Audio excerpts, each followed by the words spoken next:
like turned off the resistance mode in them for the daily life of bread and compromise and pornographic kind of existence. In my view, black people's best shape, when they look the best to the world, is in their resistance history. I'm telling you. The world, what black Americans in America, Caribbeans, Brazilian blacks can give is out of nowhere how they resisted, how they break the backbone of white racism, irregardless of white Americans thinking that Lincoln freed you, Brad Pitt freed you, Borsday freed you. Black people, there's an untold story of self-agency.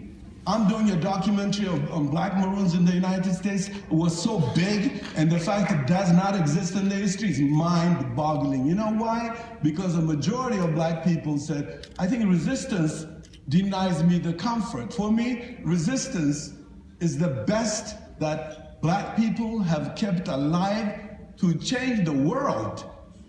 I mean, you may not know that what is happening now in America, what is happening now in America is the end of white supremacy.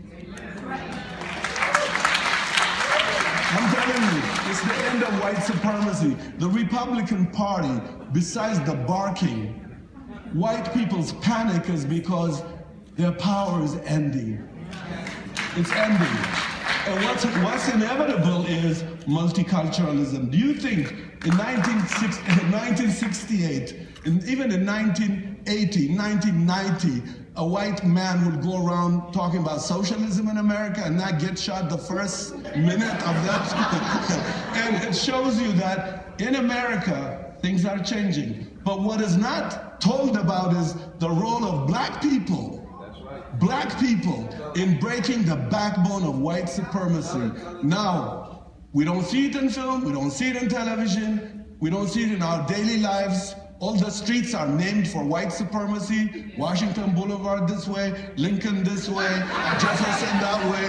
All of it is just saying, all the way to the galaxies, they have named the galaxies after their ancestors. Because white folks in general are greedy, but it's the end of their greedy capitalist country.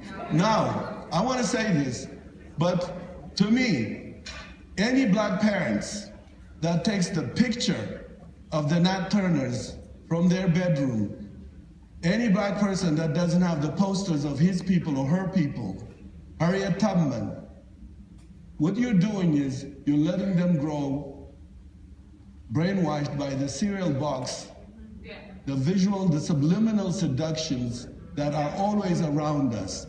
If you don't counter that with an image, what I like about this film, seriously, is how I learned how many black folks have icons that remains in your head. And to me, that's very important. So resistance for me is important. In all my films, black people are resisting.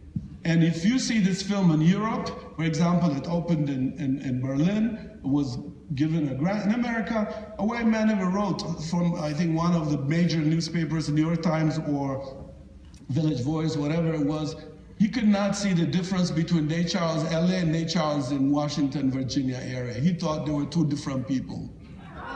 And that's how he saw it. And the film was, he completely couldn't go far. And we pushed it, we produced it with labor of many people's work.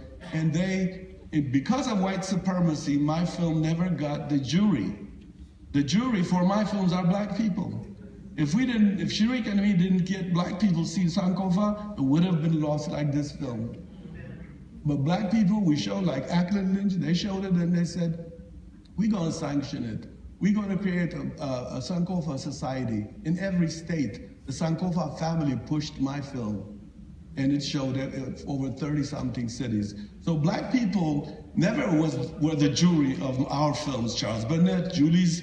It was all this white jurying of culture that has buried these films. And the problem here is a sister comes out of nowhere, resurrects my film. That is the irony of it.